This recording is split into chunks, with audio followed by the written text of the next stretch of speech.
Marge. Cartoons don't have any deep meaning. They're just stupid drawings that give you a cheap laugh. Believe it or not, what you just saw may reveal why The Simpsons has been on for 13 years. The show is notorious for making a mockery of everything sacred. No one and nothing are off limits, not even the network paying the bills. We're going to find that alien. What if we don't? We'll fake it and sell it to the Fox network. They'll buy anything. Of course, criticism has followed the show's outrageous irreverence. Everything from corrupting America's youth Cool.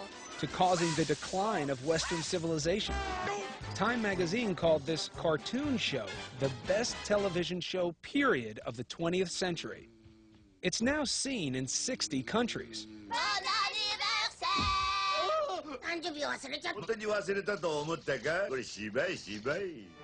In a recent poll in Great Britain, The Simpsons were voted more popular than the royal family.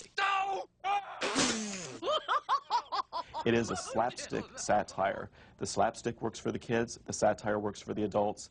Matt Roush is a critic for TV Guide. I mean, people think the show is idealizing bad behavior. People think the show is bad for you. So how has a cartoon managed to stay on top in the turbulent world of primetime television? King of the world! For the answer, we went to the big man. Homer Simpson, patriarch of the family, loyal husband and father, bumbling idiot. You can't handle the truth! But he wouldn't talk to us. So we went to Matt Groening, The Simpsons creator. What do you think is the most basic reason for why The Simpsons has been able to be so good for so long? I think the characters are really likable. I think that even Homer, as bad as he is to his family and to himself and to the world at large, he's a likable guy. That likable guy never would have existed if Groening hadn't first come up with this cartoon, called Life in Hell. Back in 1986, the creators of The Tracy Ullman Show liked it and asked him to create some animated shorts for their show. And I was going to do my cartoons, and then I found out that whatever I showed them, Fox would own, and so I said, forget that. Ironically, not willing to risk his good stuff, Groening invented the Simpson family on the spot.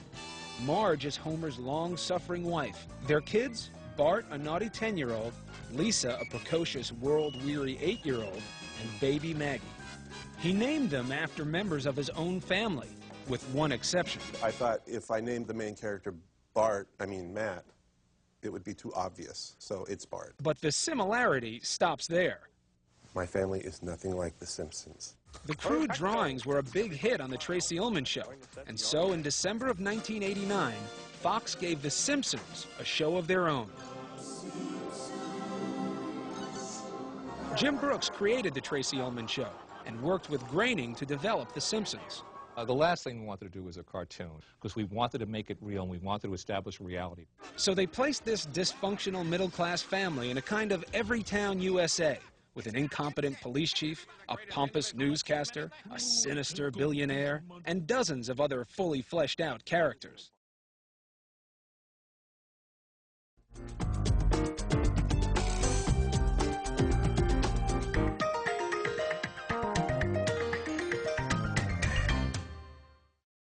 The Simpsons has grown from one man with a pen and an idea to an army. There are over 200 animators, 30 writers, a 35-piece orchestra. These characters now are alive. They're alive to everybody who works on the show. They're certainly alive to the actors who, make them talk. These actors do more than just voices. They create a history and psychology for each character. Homer is played by Dan Castellaneta. I guess it would be like a kid in a man's body, but trying to deal with the fact that now he's an adult. Castellaneta developed the voice by studying Groening's crude drawings. He had a huge overbite. It sort of reminded me of Walter Matthau. So I sort of did a Walter Matthau kind of. My jaw would go out, my neck would go in, and then my IQ would drop about 70 points. So, man, is he dumb. Where does dough come from? I was a big fan of the Laurel and Hardy shorts, and there was a comedian. It was always kind of their foil. He would come in and go, oh! So when Matt had written Annoyed Grunt, So I went back to that, and I went, "Doh!" And he says, "Wait, can you do it shorter? Because we only had a few seconds." So it's, "Doh! Doh! Doh!" We should really put that in the corner. Like Castellaneta, Hank Azaria does numerous voices on the show, including the endearing convenience store guy, Apu something. How do you say his last name? Nasapima Patalon. I don't see why people have such a hard time.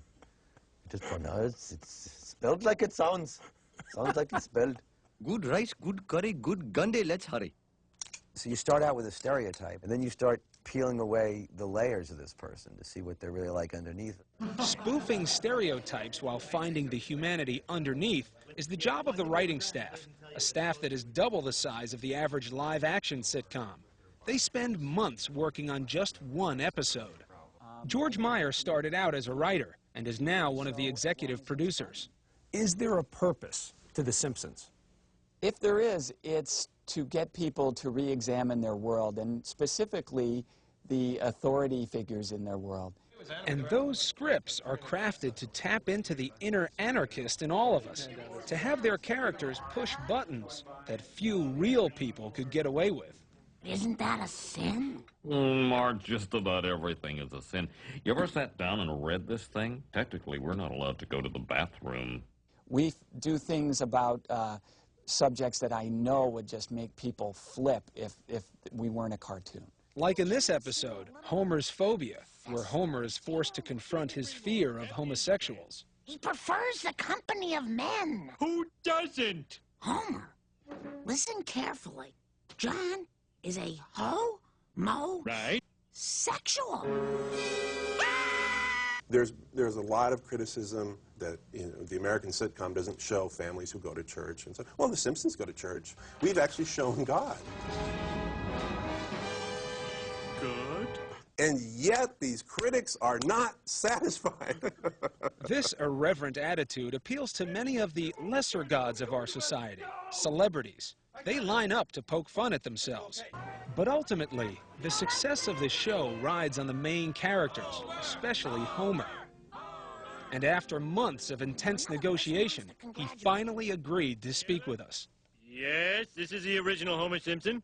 Homer, I'm really glad you could take the time to see us. Is this one of those things where you ask me to taste 2 colas and tell you which one is better? No, this is a news magazine.